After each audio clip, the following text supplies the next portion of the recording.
तुमसे बेहतर पॉलिसी बनाते हैं। अभी उच्च शिक्षा के सचिव हैं, उनसे हमारी मुलाकात हुई थी 2 दिन पहले। जब हमने उनसे इन विषयों पर बात रखी और काफी देर तक हमारी बात हुई थी, आधे घंटे बात हुई थी, एक कार्यक्रम में मुलाकात हुआ। हमने कहा कि भाई अतिथि शिक्षकों को लेकर आप क्या सोच रहे हैं, उच्च शिक्षा में आप आए हैं। तो बोले कि पॉलिसी बनाई जा रही है, हम लोग और ज्यादा अतिथि शिक्षक बहाल करेंगे।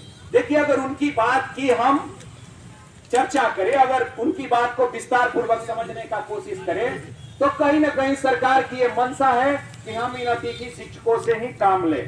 इसलिए मैं अपने सभी मित्रों और साथियों से कहूंगा, घबराना नहीं है, जीत हमारी होनी है और बहुत जल्दी होनी है।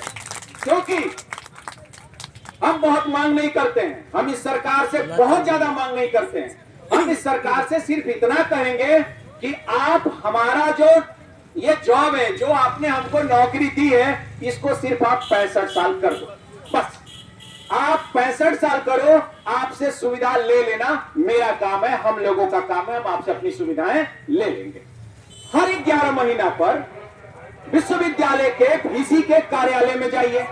हर 11 महीना पर अतिथि शिक्षकों के साथ ऐसा व्यवहार किया जाता है, जाने के बाद कुलपति कहते हैं कि अब आप सड़क पर जाइए। क्या मतलब है?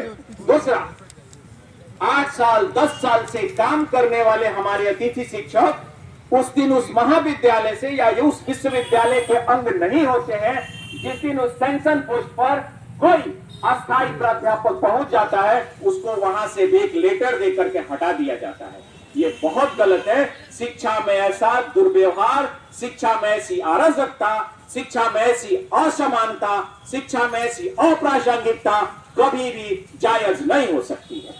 बिहार के छात्रों के भविष्य का निर्माण करना, अगर इस सरकार को लगता है कि वो हमारी मांगों को नहीं सुनेगी, तो मैं इस सरकार को व्यक्तिगत तौर पर भी चुनौती देता हूं कि मैं महाविद्यालय से उन सभी छात्रों को उनके अधिकार के लिए सड़कों पर उतार दूंगा। आज राष्ट्र में, पूरे देश में, कैंपसेस में जाति के नाम पर छात्रों को लड़ाया जा रहा है। कभी भी सदन में करोड़ों रुपया, जहां लोकसभा विधानसभा में करोड़ों रुपया इसके संचालन पर खर्च होता है, वहां हमारे देश के शिक्षा व्यवस्था पर कभी बात नहीं की जाती है। बात की जाती है तो सिर्फ जाति के नाम पर बात की जाती है। कभी भी जाति के आधार पर किसी राष्ट्र का निर्माण नहीं कर सकते। हम राष्ट्र के निर्माता हैं।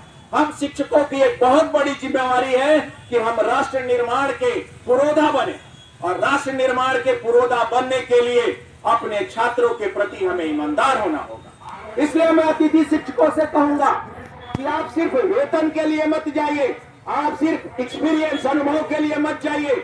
आप जब जाइए तो उन छात्रों को अपने विश्वास में लीजिए कि हम तुम्हारे लिए आए हैं, हम तुम्हें पढ़ाएंगे और काम कराना सिखाएंगे। आज जब उनको आप विश्वास में लेंगे, यकीन कीजिए, जिस दिन सड़कों पर जरूरत पड़ जाएगी इस सरकार के खिलाफ खड़ा होने के लिए, वह युवा, तरुणाई, वह छात्र हमारे साथ अवश्य खड़ा होंगे। और मैं बिहार के तमाम पदाधिकारियों, नेताओं को यह आह्वान करता हूं कि अगर बिहार का निर्माण करना चाहते हो तो यहाँ के विश्वविद्यालयों, यहाँ के महाविद्यालयों का निर्माण करो, शिक्षा की व्यवस्था करो। एक तरफ अतिथि शिक्षकों की बहाली कर दी जाती है। अतिथि शिक्षक महाविद्यालयों में क्लास लेते हैं कौन? अतिथि शिक्षक। 3.5 लाख रुपया सैलरी है। मैं कई ऐसे शिक्षकों को जानता हूं जिनकी सैलरी 3.5 लाख रुपया है और पीएचडी कराने के समय अपने शोधार्थियों से एक मोटी रकम की मांग करते हैं। क्या सरकार को यह नजर नहीं है? क्या सरकार इस पर ध्यान नहीं देती है? मैं कहना चाहता हूं, आप वेतन की बात बंद कर दीजिए। आप सिर्फ 65 साल हमको समायोजित कर दीजिए, वेतन हम आपसे ले लेंगे, क्योंकि हम काम करेंगे तो काम का अधिकार आप हमसे छीन नहीं सकते।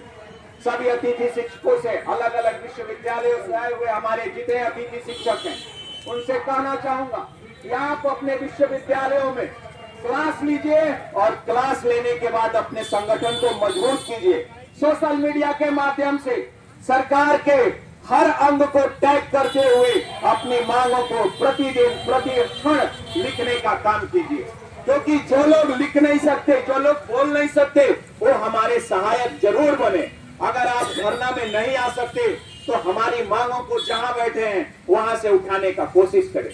आज हमने लक्ष्य रखा था कि हम काफी ज्यादा संख्या में आएंगे, लेकिन हम अपने लक्ष्य के करीब। मैं मानता हूं कि हमारी लड़ाई की प्रासंगिकता विधानसभा में बैठे हुए कुछ लोगों के समझ में आएगी और कुछ लोगों के समझ में नहीं आएगी, लेकिन ये तय है कि आने वाले समय में हमारी मांगों को स्पष्टता के साथ सुना जाएगा, बोला जाएगा और कहा जाएगा।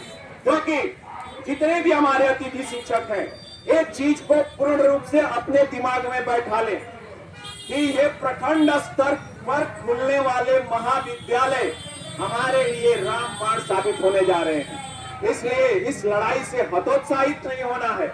इस लड़ाई से आज उमंग भरकर यहाँ से जाना है कि जैसे ही प्रखंड स्तर के महाविद्यालय खुलेंगे, इस सरकार की मजबूरी हो जाएगी हमको रखना।